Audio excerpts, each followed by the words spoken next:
Hello everyone, welcome to my YouTube channel.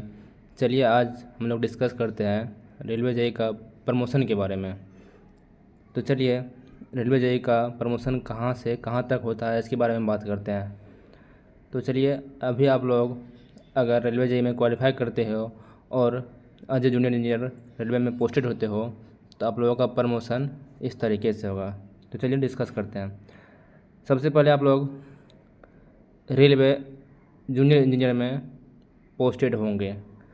Railway JEE का grade pay जो होता है वो 4200 होता है और लेवल 6 होता है। लेवल 6 का बेसिक पे जो होता है वो होता है 35,400 से 1,12,400। मतलब आपका स्टार्टिंग बेसिक पे 35,400 और लास्ट बेसिक पे 1,12,400 तक जाएगा। तो ये हो गया रेलवे जेई का पे स्ट्रक्चर।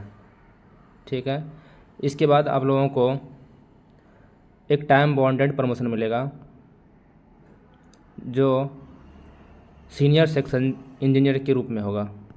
सीनियर सेक्शन इंजीनियर में प्रमोशन होने पर आप लोगों का ग्रेड पे जो है वो 4600 हो जाएगा। 4600 हो जाएगा जो लेवल 7 के अंतर्गत आता है। और लेवल 7 का बेसिक पे जो होता है वो 44,900 से 1,42,400 होता है। मतलब आपका स्टार्टिंग बेसिक पे 44,900 और लास्ट बेसिक पे 1,42,400। मतलब आपका बेसिक पे 44,900 से स्टार्ट होकर 1,42,400 तक जाएगा।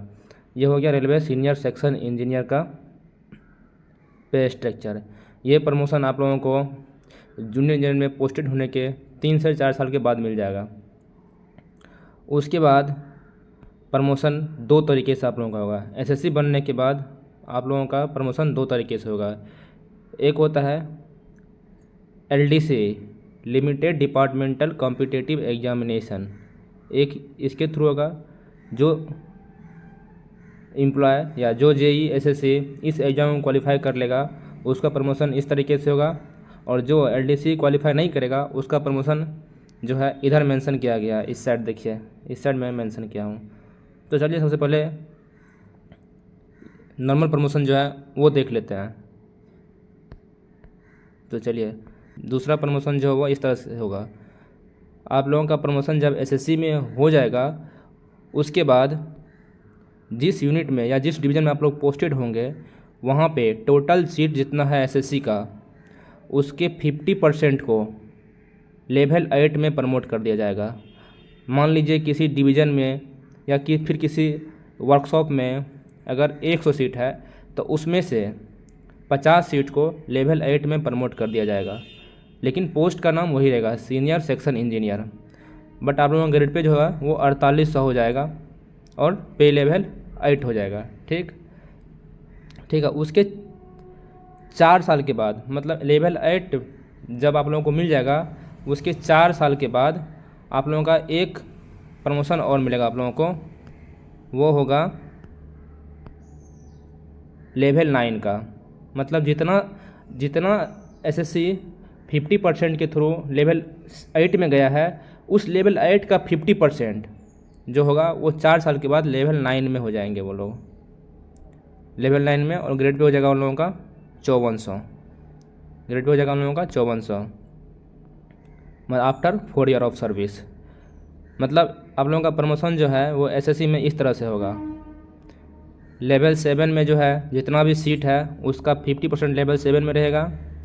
लेवल 8 जो है टोटल सीट का 25% लेवल 8 में रहेगा एंड उसका टोटल सीट का 25% लेवल 9 में होगा।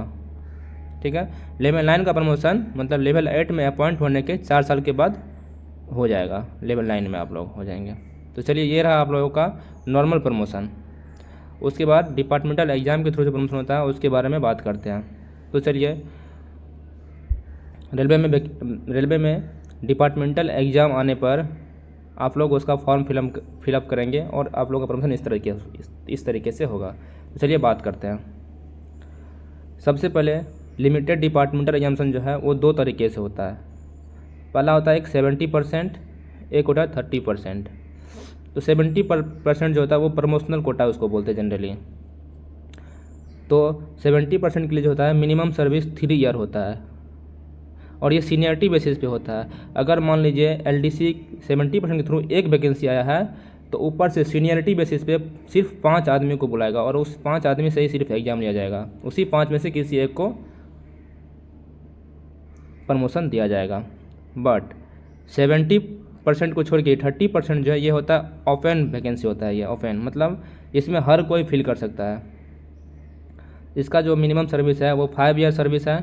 या तो आप जेई में या फिर एसएससी में पोस्टेड रहोगे 5 ईयर के लिए तो आप लोग इसके लिए एलिजिबल हो। मतलब 4200 से ऊपर के ग्रेड पे में आप लोग मिनिमम 5 ईयर सर्विस करना होगा आप लोगों को, तब आप लोग 30% LDC में एलिजिबल होंगे। तो 30% LDC एग्ज़ाम पास करने के बाद आप लोगों का इंटरव्यू होगा। इंटरव्यू बेसिस के बाद आप लोगों का फाइनल पैनल आएगा। उसमें फाइनल पैनल में सेलेक्ट होने के बाद आप लोग बन जाओगे असिस्टेंट डिविजनल इंजीनियर।